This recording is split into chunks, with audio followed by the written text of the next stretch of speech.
पास में एक वासनपीर करके गांव है, वहाँ कुछ शहीदों की बलिदान दे के जो शहीद हुए ना, उनकी छतरियाँ बनी हुई थी तालाब के पास में। तो कुछ लोगों ने 2-4 साल पहले उन छतरियों को गिराया और कहा कि जीर्णोद्धार कराने के लिए नीचे गिराई है, कोई दूसरी भावना नहीं है हमारे, ऐसा कहा था उन लोगों ने। तो वापस अब गुरु पूर्णिमा के 1-2 दिन पहले राजपूत समाज ने और एक छतरी ब्राह्मण समाज से भी है, वहाँ समाधि स्थल है, वो जो लोग शहीद हुए उनकी है। तो वो लोगों ने छतरियाँ वापस जीर्णोद्धार के लिए वहाँ इकट्ठे हुए और पत्थर भी लाए और कारीगर लगे हुए थे। तो मुसलमान समुदाय के लोगों ने उन्हें रोका कि भाई यहाँ ये हमारे गांव है और ये नाडी है, स्कूल भी हमारे नज़दीक पड़ती है, यहाँ कोई छतरियाँ वतरियाँ न मत बनाओ। तो लोगों ने कहा 150 साल 250 साल पहले छतरियाँ, अब जीर्णोद्धार में आपको क्या एतराज़ है? तो उन्होंने हट कर लिया कि नहीं बनाने देंगे। पत्थरबाजी हुई, पूरे गांव के लोग 100-150 लोग वहाँ पत्थर लेके आए, महिलाएं, बड़े बुजुर्ग, बच्चे सभी। तो अपने हिंदू लोगों ने, सनातन धर्म के जो अनुयायी है उन लोगों ने फिर महाराज जी प्रतापपुर जी से भी उन्होंने संबंध साधा इसमें फ़ोन पे। तो गुरु पूर्णिमा का पर्व छोड़ के महाराज जी भी वहाँ शाम के टाइम पहुँचे, समझाइश किया और कहा भाई प्रशासन के द्वारा और हमें ये छतरिया निर्माण करवाने दो। तो प्रशासन ने सहयोग किया और छतरिया निर्माण हो गई 2-3 दिन में। 2-3 दिन महाराज जी भी वहीं रहे। तो फिर एक राधे श्याम जी करके गोवर्धन जी कला जो जैसलमेर में पहले विधायक थे, तो उनके लड़के तो क्या, अब वो भी 70 साल के हैं, पर बेटे हैं उनके। तो उन्होंने को महाराज के प्रति, प्रतापपुर जी के प्रति गलत टिप्पणी कर दी। उसके बाद में 3-4 दिन बाद में एक रैली निकाल के कांग्रेस के सभी लोग, मान्य लोग, जिसमें सांसद भी साथ में थे, विधायक भी थे, हेमाराम जी भी थे। तो उन लोगों ने कहा कि अपन भी वहाँ वासनपीर गांव में जाके उन लोगों से मिले और उन्हें क्या तकलीफ है, वहाँ का मौका मुआयना करे, इसलिए रैली निकाल। उससे पहले वहाँ धारा 163 लगा रखी थी एसडीएम के द्वारा कि भाई 5 आदमी के ज़्यादा इकट्ठे न हो, वो भीड़ भड़ाका न हो, न कोई गाली गलौज करे और साथ में होने भी मत दो तो शांति हो जाए। तो वो तो कार्य पहले चल ही रहा था उनका, तो 163 वाला। तो इन लोगों ने वहाँ जाने की कोशिश, फतेहगढ़ के पास में इनका पूरा ही जुलूस को प्रशासन ने कहा भाई आप जाओगे, हमारे उल्लंघन करके जाओ तो आपकी इच्छा है, बाकी यहाँ प्रशासन की रोक है, आपको सभा करनी है तो यहाँ बैठ के कर लो। फिर काफिला पूरा रुका, इन्होंने 1-1.5 घंटा जो भी भाषण सभाएँ आपने सबसे की।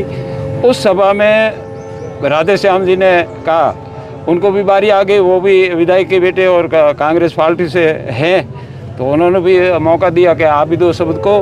उन्होंने कह दिया कि अभी प्रतापपुर मेरे सामने हो तो मैं 2 थप्पड़ मार दूँ के।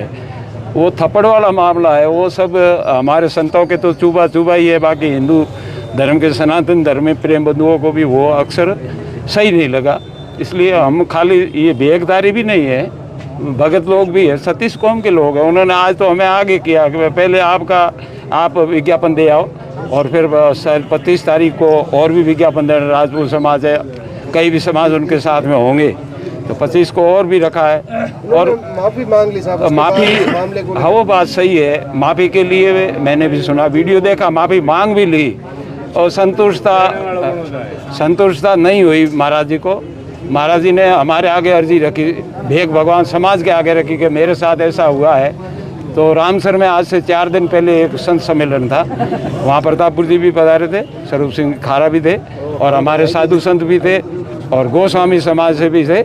तो हमने ये तय किया कि अगर राधे श्याम जी किसी के माध्यम से आ जाए, भले चाहे हरीश जी के माध्यम से आए, हेमाराम जी के माध्यम से आए, अमेदाराम जी, किसी हो, हमें कोई एतराज़ नहीं है, किसी के साथ आ जाए। और किसी 140 मठ है हमारे, बाड़मेर और जैसलमेर सड़क तक, जैसलमेर सिटी तक के मठ साथ में 140-45 मठ है, बाड़मेर जिला और बालोतरा भी साथ में।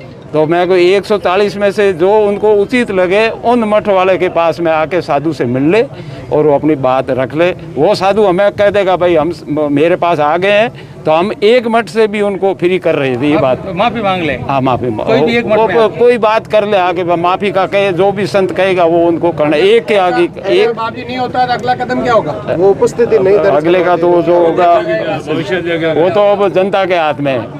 अब जो भगत लोग करेंगे उनके साथ हम रहेंगे। और अब एक दिन एक मठ वाली बात आज मैंने इंतजार पे रख दी भाई। मेरे को 4 दिन मैंने इंतजार कर लिया, मुझे कोई फ़ोन नहीं आया कि एक संत के पास आ गए रहते से, वो मुझे इन्फॉर्म नहीं हुआ। इसलिए मैं ये बात आज की मेरी बात वापस लेता हूँ, एक दिन वाली, एक मठ वाली। अब आप जानो और समाज जाने। तो भी इन संतों ने आज भी कह दिया कि आज आपको 10 का, तो हम कहते हैं 1 का। अभी भी एक के उन्होंने बोल दिया, सही बात हो, तो उन्होंने कह दिया चौटन मठ में आ जाए। तो हमारे आए तो स्वागत है, वो ब्रह्मदेव है, हमको उन्हें गाली गलौज नहीं करेंगे, हम साल उड़ा के उनका सम्मान करके वापस भेजेंगे। बाप जी, मेरा एक सवाल है। कांग्रेस नेताओं का आरोप है कि महंत प्रतापपुरी ने बासनपीर जाके वहाँ वैमनस्यता फैलाने की कोशिश की। अब वो तो वीडियो सुन ले, और वो मेरा विषय नहीं है। मैं कोई राजनीतिक से नहीं, राजनीतिक वाले आपस में करते रहेंगे, प्रतापपुर जी जाने और राजनेता जाने। वहाँ जो कुछ हुआ तो प्रशासन उनका वीडियो दे के प्रशासन उनकी कार्रवाई करे। प्रतापपुर जी कोई किसी का खुदा नहीं है। अगर प्रतापपुर जी ने गलत शब्दों का वहाँ उपयोग किया है तो प्रशासन उनकी जांच करे। नहीं, प्रशासन कह दे महाराज जी आपको ये शब्द नहीं करे। और थप्पड़ वाला अगर प्रशासन को सही लगा है, प्रशासन नहीं कहेगा अच्छा किया थप्पड़ लगाने का, कोई एतराज़ नहीं है। तो मान आने का अगर नहीं होता है कोई भारत में, तो हमें भी कोई एतराज़ नहीं है।